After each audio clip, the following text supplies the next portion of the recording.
I don't know where you're at, but I appreciate you guys showing up. Late night at the Ledge. My name is Louis Conway Jr. We're doing this every Wednesday night at 10 p.m. Thank you all. Thank you all for showing up. Late night at the Ledge, Legislative Advocacy 101. We're doing this every Wednesday. Before we get deep in, I just want to say thank you for folks sharing the links. Thank you for continually showing up. Thank you for the work that you're doing. Thank you for being willing to be on the front lines of this work. You know, as things are going on, we know it's important. Shout out to Sinatra Freeman in Mississippi. Shout out to Monica Hopkins down there in DC. Shout out to everyone that filled out the survey. If you haven't had a chance to fill out the survey, it is in the bottom. I'm just super excited. I may have to start doing this more than once a week because things are happening throughout the week that, you know, it makes me really want to lean into why it's so important that we get our heads and arms wrapped around advocacy at the Ledge.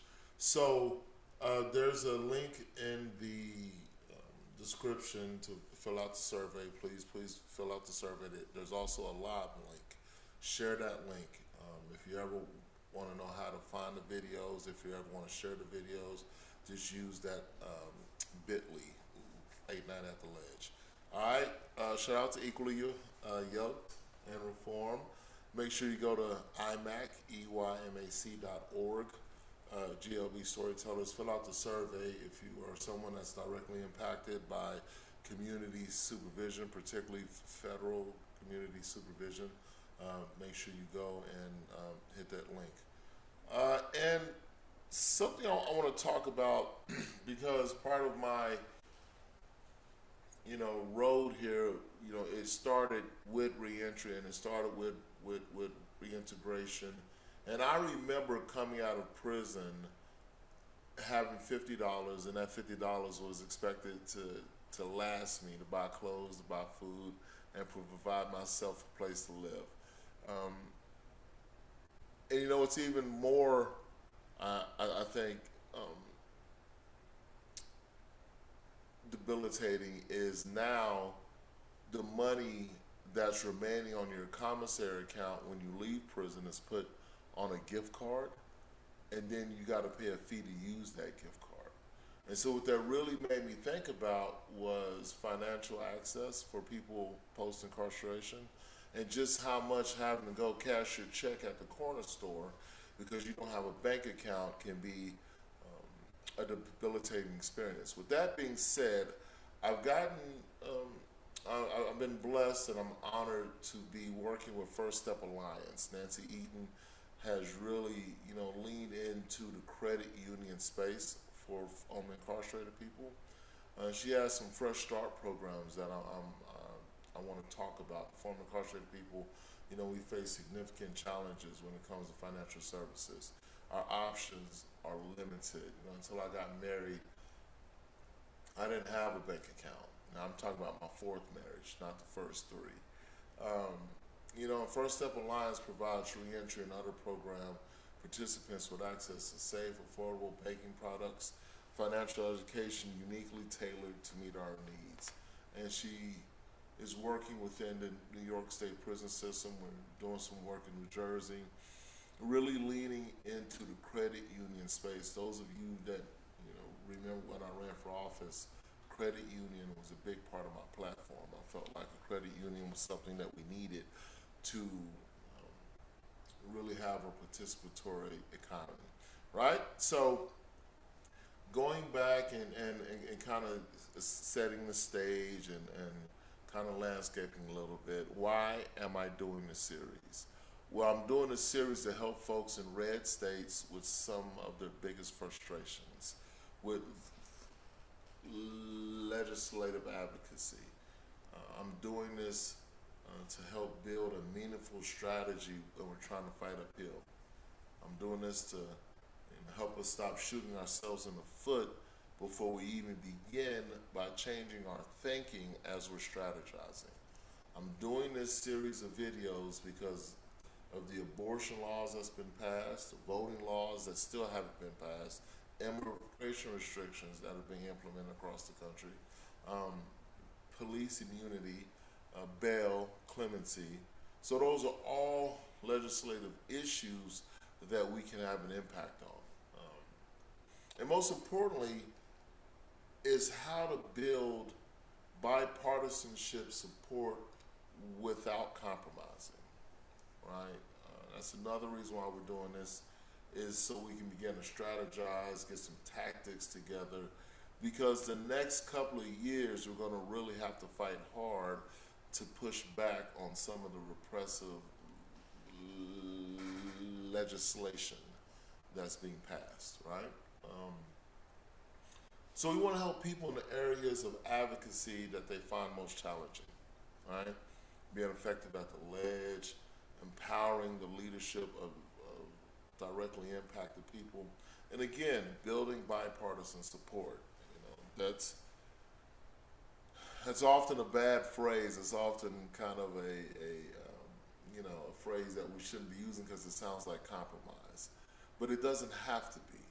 I think if we began to strategize around restorative justice, if we began to think about changing the narrative of violent, nonviolent, if we stop compromising, if we stop accepting carve-outs, then I think we can begin to work across both aisles if we begin to speak a language that speaks to both sides, right? So, who am I trying to reach? Directly or justice impacted individuals that are working in politically tough geographies, aka red states. In the description, you'll also see a link from last week. I want you to download that link. It's the slide deck on how bill became a law.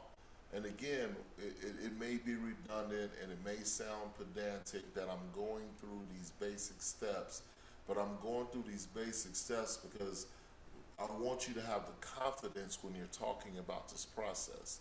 One of the reasons, that we fail when we go in there and talk is because we're not confident about what we're speaking about. We're passionate, but we're not confident. And the more information you have, the more knowledge you have, the more we really dig into the process, I believe the more power we're going to be able to build. Because, knowledge is power, and that information, once there becomes a tipping point, right? Once the community is informed, that information begins to spread, and we begin to have a deeper embedded power structure within diverse and inclusive communities that have been historically marginalized, penalized, and criminalized, right? So I promised last week that I would do a case study on Mississippi, and so I want to make sure we get that done. And we talked about doing Florida as well. So tonight we're going to talk about Mississippi, but I think it's important for us to also identify just how much these processes are the same. So if you download that first link, or if you just click the link, you'll see how bill got drafted into a law. And then let's take a peek at how a bill becomes a law in Mississippi. And as you see, in a lot of ways, it's the same process, right? It's introduction of the bill into the House or the Senate, the House of Origin, going into a committee hearings, and I want to correct myself about the first reading, second reading, third reading. When the bill is introduced, that is the first reading. When the bill goes into the committee, that is the second reading. I think I may have misled some people when I spoke the first time, so I want to correct that. But as you see, it's the same process. It's going to be placed on a calendar. It's going to get, there's going to be a debate that happens. There will be a vote. It goes into the other house. Same process. A committee, a hearing of the committee is going to get reported out of the committee. It's going to get placed on the calendar. It's going to go through a third reading, and then it's going to be a vote, right?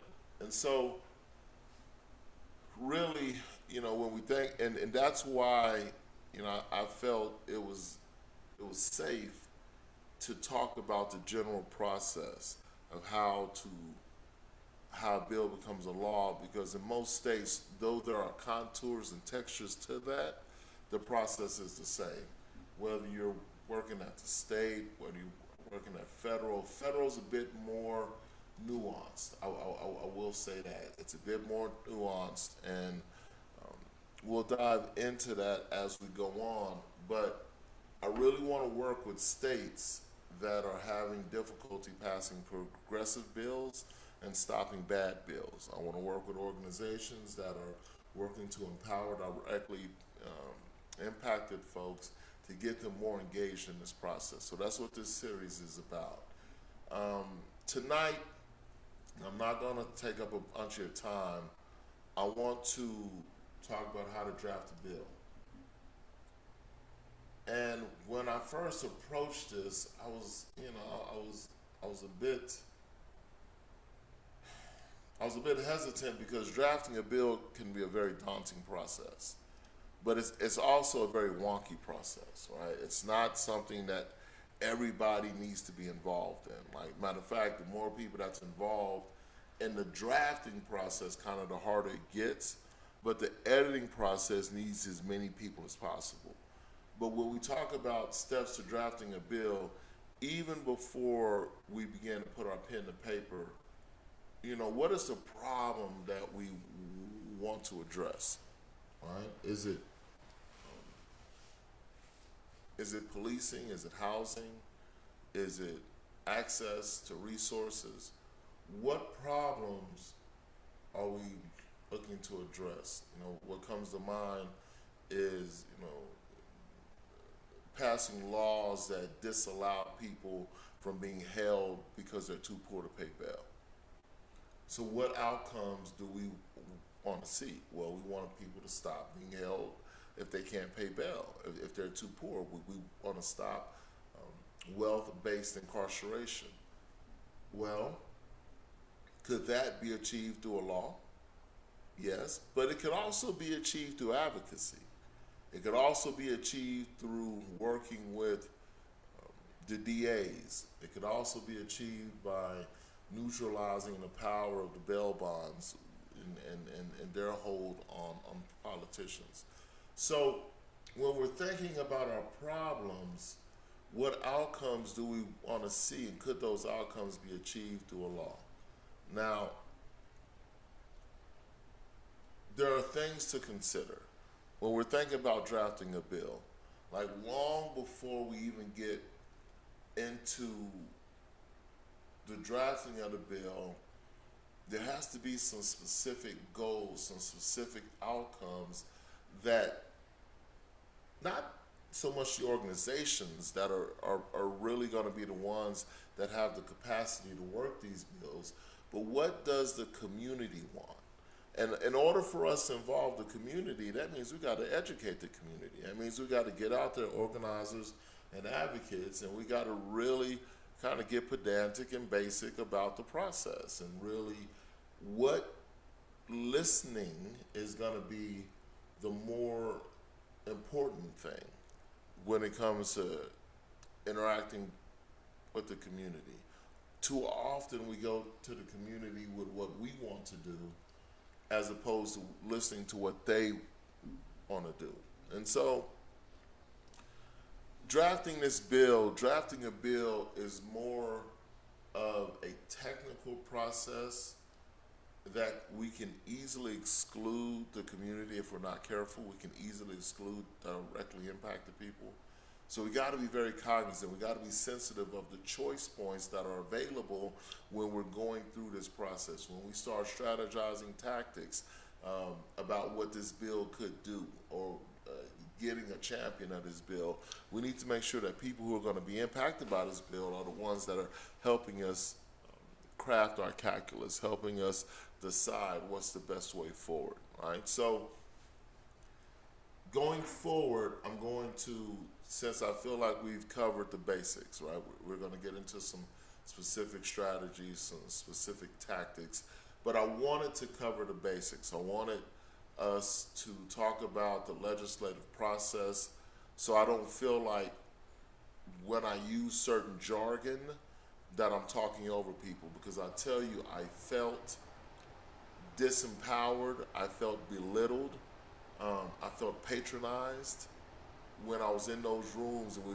began to discuss strategy, and when they had to stop and explain what a first reading was or a second reading. So I want you to be very,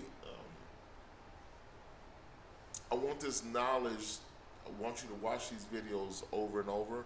That's why I'm really not concerned if you show up on live, because I want you to have the information and have it at your leisure. So if you're not up at 10, so you don't have to log in at 10 and get the information, right? But again, laws are passed at night. And once you begin to work the Lege, you're gonna see how much activity happens at night. And when you wake up in the morning, bills are already passed, bills are voted on, right? And not that we can necessarily be engaged in that process, but I can tell you when you're tracking a bill, it don't stop just because the clock hit 5 o'clock, right? They still work that bill after hours, all right? So appreciate you guys always showing up late night at the Lege. Make sure you follow, share this around. There's a survey. If you haven't filled out the survey, thank you so much. If you took the time to fill out the survey, thank you. If you haven't had a chance yet, please, it's in the description. Take a few moments, fill out the survey if you will. Let me see if there are any. I've been talking, I haven't looked to see. Oh, I'm sorry. Hey Sinetra, good to see you as always. Shout out to Nancy Eaton.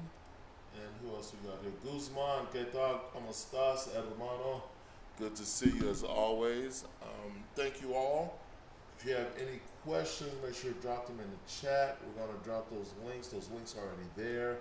If you haven't done so already, please, please, please, please make sure you drop some comments, drop some, you know, some questions if you think there's other things we need to talk about. But we're definitely,